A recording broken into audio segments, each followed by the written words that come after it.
Yale University, and the title of this talk is EpiCRISPR, Improving CRISPR-Cas9 on and off-target prediction by planting sequences, epigenetic marks, and high-throughput datasets. Here is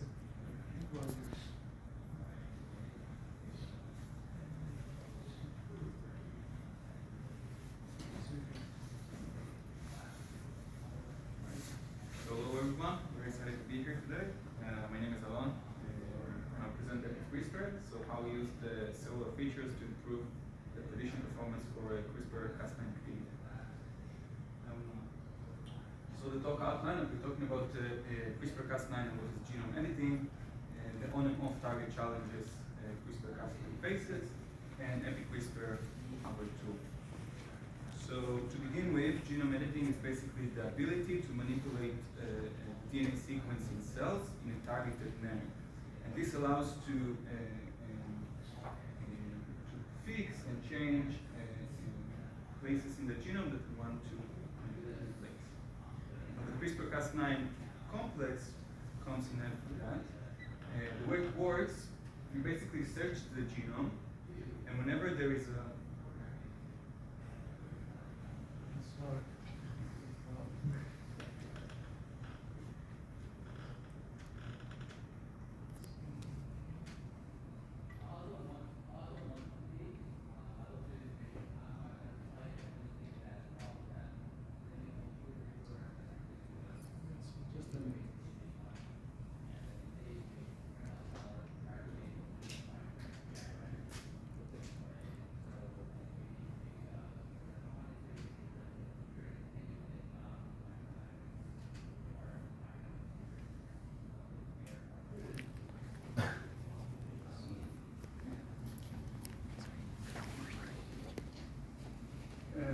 so as I was saying, the CRISPR-Cas9 complex basically searches the genome, and whenever there is a PAM sequence of NGG, it allows the complex to open the DNA.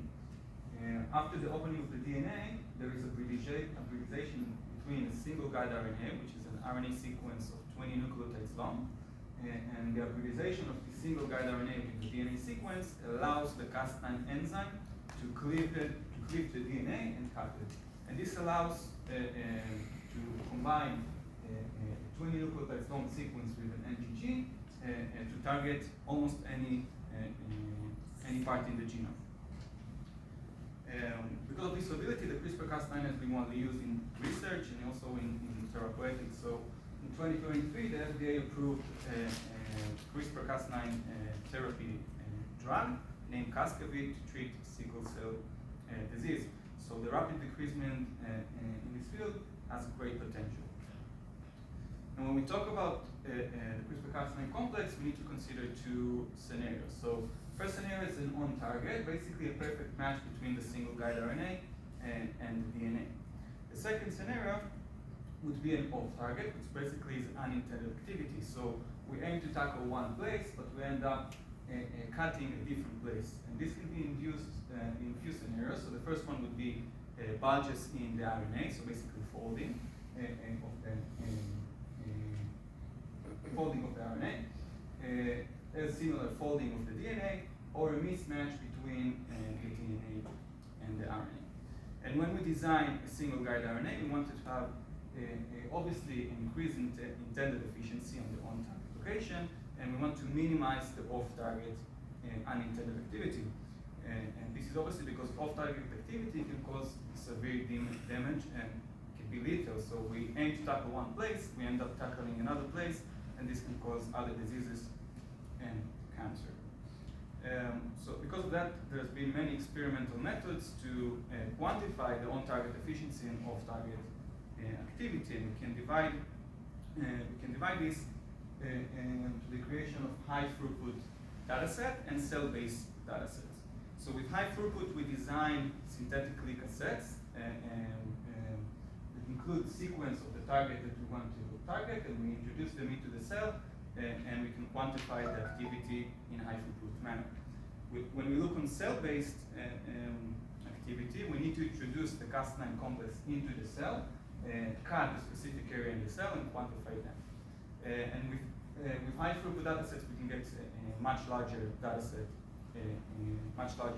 but obviously they are not occurring naturally in the cell. So there's a trade-off in that scenario.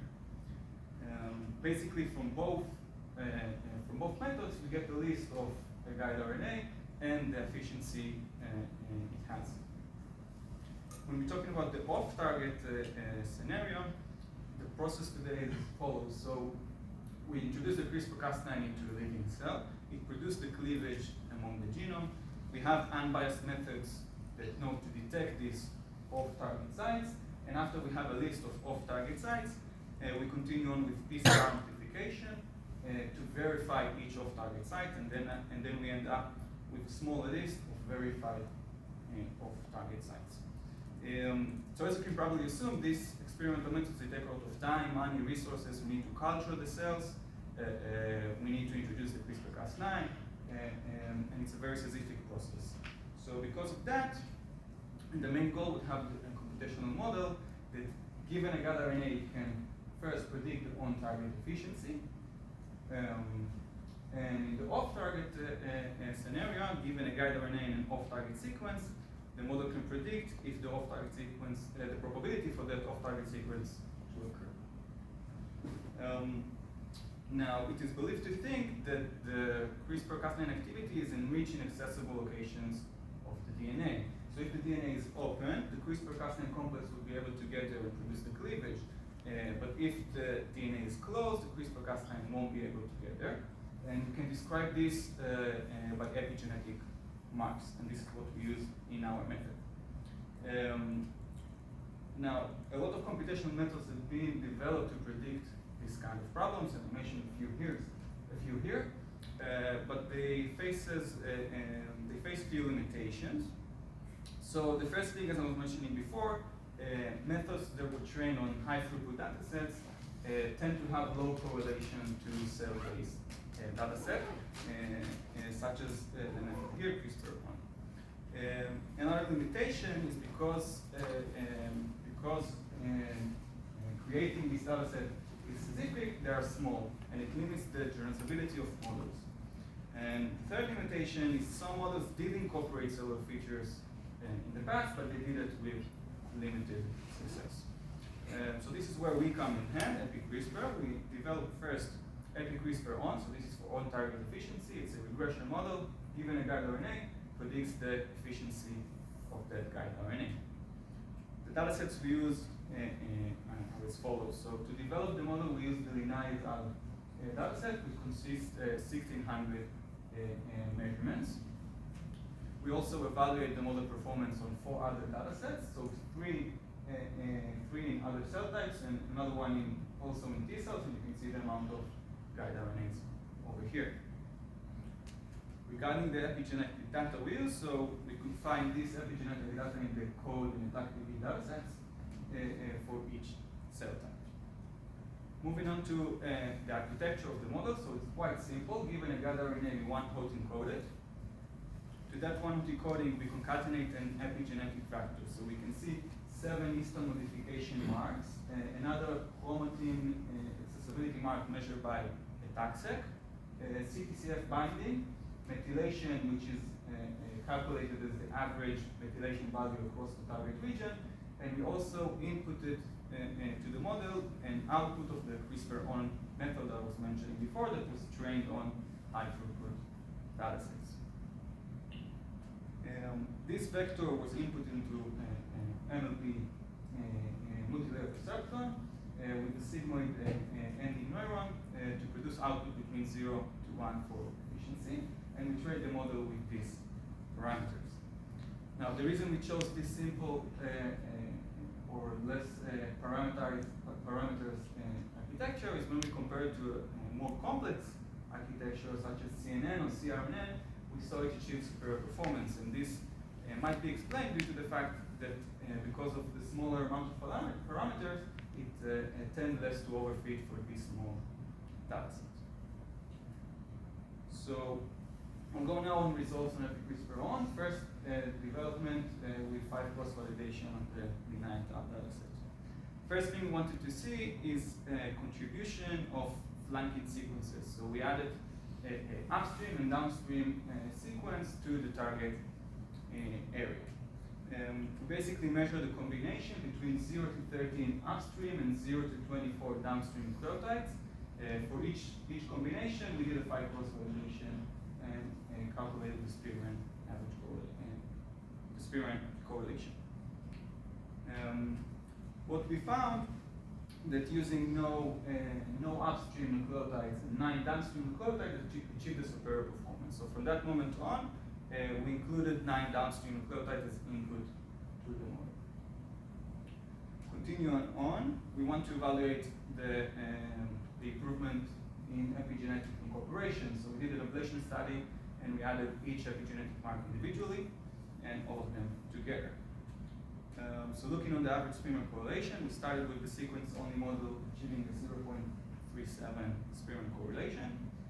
When adding each of the individual marks, we see an improvement in prediction performance, and also when combining all marks together and all marks together with the CRISPR-on output, we see another increasement in the prediction performance.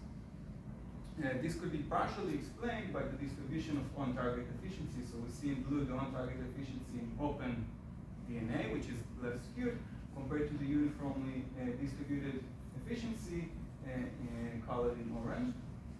So we can see that the model has the ability to capture this information and utilize it to improve the prediction performance. Moving on, we want to evaluate the generalizability of EpiCRISPROff. So we trained it on the high dataset and evaluated on 4 other cell types. So for the K562 cell type, we can see the sequence-only measurements over here. Also here, when adding individual marks, we see an improvement in prediction performance. And when adding all marks together with the CRISPR-on, we see another improvement in prediction performance. For the HCT116 cell type, we see this for the sequence-only model. Also, when incorporating all the epigenetic marks individually, and we see that we're starting to see that for different cell types, individual marks have different effects. So, for example, the homogeneous stability is the best performing individual mark over here, but we will see it changes. For H293, so sequence only, individual marks, and all epigenetic marks together. And for the T cells from the different source, we see the sequence only, individual marks, and all the marks together. We also wanted to compare EpiCRISPROn to state-of-the-art models. So these measurements over here are on the T-cell RTO dataset. We can see the best performing model, CHOP from 2014, that achieved a 0.443 spearman correlation, and our sequence-only model already superior to that. We also compare our model to DeepCRISPR, which is DeepCRISPR, which is a state-of-the-art model that also was trained on the neonatal dataset, and we were superior to that as well. All right, so moving on to EpiCRISPROff. So this model is a classification model. Given 2 sequences of a guide RNA and off-target sequence, we want to predict the probability of this off-target to occur. Because it's a classification problem, we need to define active samples and inactive samples. So for active samples, we can use two methods. So the first one would be the cell-based off-targets that we detected,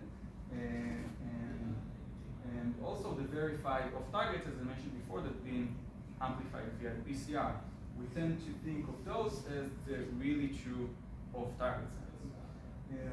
For inactive off-target sites, we use a search algorithm, basically an alignment algorithm in the genome termed SWOF finder, developed by our group, which basically do an alignment between the guide RNA to all the sequences in the genome, up to 6 mismatches or 4 mismatches with 1 package. So the dataset are as follows. We developed the model on a chain-seq dataset that was reprocessed. We can see the amount of guide RNAs, around the 80 guide RNAs. We with 2,000 active sites and 3 million potential off-targets in the genome. And as you can see, the imbalance ratio is really big, and it's a big problem in this field. We evaluated the model on 2 other datasets with verified off-targets, so the real off-targets have been amplified, and you can see the amounts of active and inactive sites and the ratios as well. For the epigenetic data, we were able to find this data for the cell types. So the architecture of EpiCRISPROff is based on a previous study by our group, CRISPR. Given a guide RNA and an off-target sequence, we take each pair and one hot encoded in 25-bit matrix, we flatten this matrix and concatenate them together. This flattened vector has been inputted into an embedding layer that outputs a 44 vector for each pair. This vector has been inputted to 64 GRU RNA units and been flattened and concatenated together. After that, we add as well, we add here as well an epigenetic vector with 7 histone modification mark and the chromatin accessibility mark. This has been inputted to fully connected layers and ending up with a sigmoid neuron for output between 0 to 1 for probability. We train the model with these parameters. Now in EpiCRISPROff, we actually trained 50 models, and we used each model predictions and averaged all the model predictions together and used that for the model prediction. And this was due to reduce variance and reduce the variance. I won't get into that, but if you have questions on that, so feel free. So for the results, we first trained EpiCRISPROff on the cell-based off-targets and T cells, and we evaluated on the verified and held out test the off-targets. We made sure to exclude the 6 guide RNAs from the training data to prevent leakage. When evaluating EpiCRISPROff, so we evaluated with AUROC and asymmetries for classification. In the AUROC, so you can see that the sequence-only model already achieved very high values, and this is because of the imbalance ratio I was mentioning before. When we added individual marks together and all epigenetic marks together, we see improvement for almost all the marks, which is significant improvement, but you see the improvement is quite small because of the saturation of the AUROC metric. When we look on the PRC metric, the trend is not as similar. The only sequence model achieves a 0.36 AUROC value. When adding individual marks, we don't see an improvement in prediction performance, but when adding all marks together, we see a significant improvement in prediction performance. All right, so moving on, we want to evaluate the generalizability of EpiCRISPROff. So we trained it on T cells and evaluated the performance on CD34 HSPCs. Over here, the trend is also a bit different. So in the AUROC metric, we don't see improvement in prediction performance, but when we investigated the QR metric, the only sequences here is 0.5. And when we look on individual and all epigenetic marks together, we see also significant and nice jump in the prediction performance. We also evaluated that the CRISPR and compared it to state-of-the-art methods. We compared it to methods that were not evaluated in the CRISPR biology study and that also accept biologists as input. We tried to run these 4 methods over here, and we weren't able to run the first 2 due to missing scripts or execution errors, and we hope to do that in the future. But we can see when we compare the CRISPROff to CRISPR NFH and CRISPR sgRNA, we see a superior performance also in the AUROC and the asymmetrics on both cell types. All right. So after we achieved the improvement in prediction performance, we went on to interpret what the model learned, the biology, which I think is the most interesting part. For EpiCRISPROn, we use gradient descent, so we're trying to maximize the model output with respect to input. We started with the uniformly distributed values for the nucleotides with the 22 and 23 positions for the PAM we set for the gene. For the epigenetic vector, we started with 1 values for the binary epigenetic marks. The methylation value was the average across the genome, and we set the default value for CRISPR-on for 100. We got a feature map for the sequence, which is quite nice and interesting. So first thing we see a favoring for the GG nucleotides, which is known, and we're happy to see that. It means the model learned that it needs to have GG in these positions. Another thing we saw is the favoring for its position in the position 21, which has been previously described, so that's good. Interestingly, when we looked on the upstream nucleotides to the PAM sequence, we see that our model believes there is a favoring for T nucleotides, where previous studies show there is a disfavoring for T nucleotides in this position.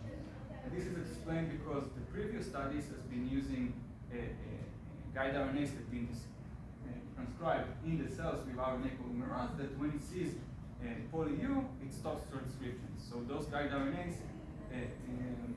didn't get exposed, and we don't see their activity in the previous studies. For EpiCRISPROff, we used sharp interpretability. We measured 6 guide RNAs from the verified off-targets. We took all the active off-target sites, and we randomly sampled 100 data points per guide RNA.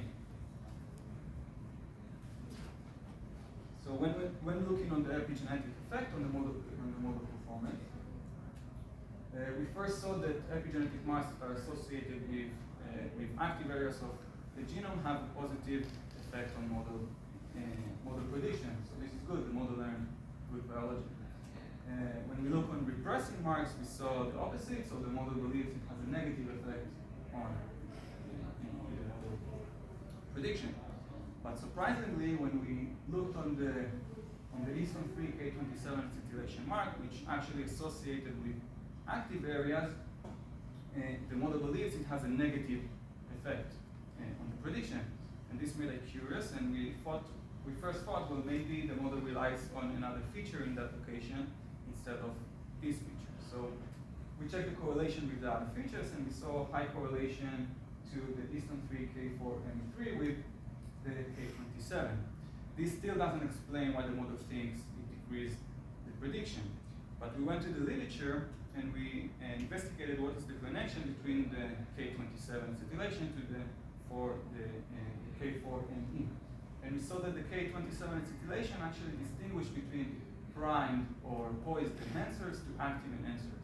And what we suggest is that the active enhancers, they have a lot of transcription factors binding to them and RNA polymerase, and we suggest that maybe these proteins actually block the CRISPR Cas9 from producing and getting to the area, and by that the model believes that it actually decreases the prediction, even though the area considered to be active. So with that, I would like to summarize. I introduced you today EpiCRISPR. I showed you how we incorporated epigenetic features and additional features such as flanking sequences and cellular features. So how we interacted our model and gain new insight. Regarding the limitations, so not every cell type have the additional features available, so we can use imputation methods to get them. There's not data off-target or on-target data sets available for every cell type, as we can see, so it limits the generalizability evaluation. And the small data sets, they limit the ability to train complex models. Regarding the future work, so we want to use the additional features on repair outcome, what happens after the CRISPR cleavage to DNA. We can impute the missing epigenetic data, as I was saying before, and we want to experimentally validate our hypothesis about the histone 3K27 acetylation. With that, I would like to acknowledge first Michal Achimi, which is co-authored on this paper, my supervisors, Professor Oren Orenstein and Professor Lindel, and anyone who funded this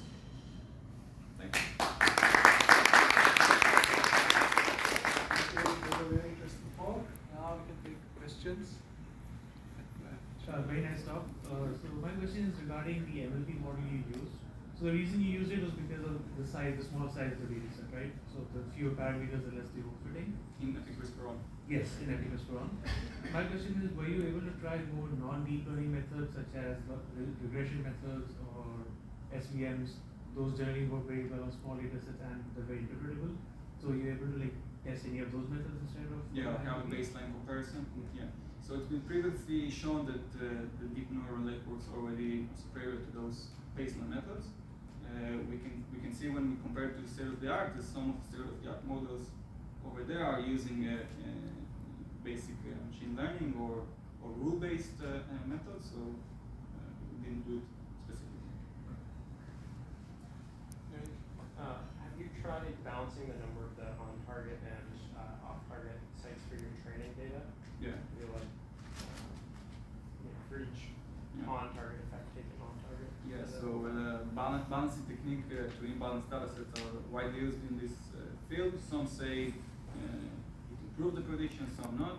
We tried it, it didn't really change the... Okay. Any other questions from the audience? Is this still published, by the way? Was it published? Yeah, Okay. we published it here. I mean, in the journal? In the journal. And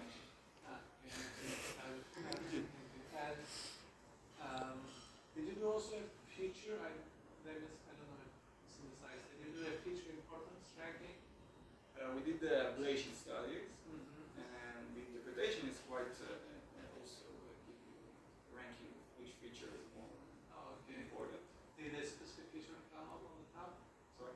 Did this specific feature come on the top? So methylation was really good as a negative effect on the model, and there are some marks that was really strong in the on-target and the off-target as well. So that's nice to see that you have similar trends in two different problems,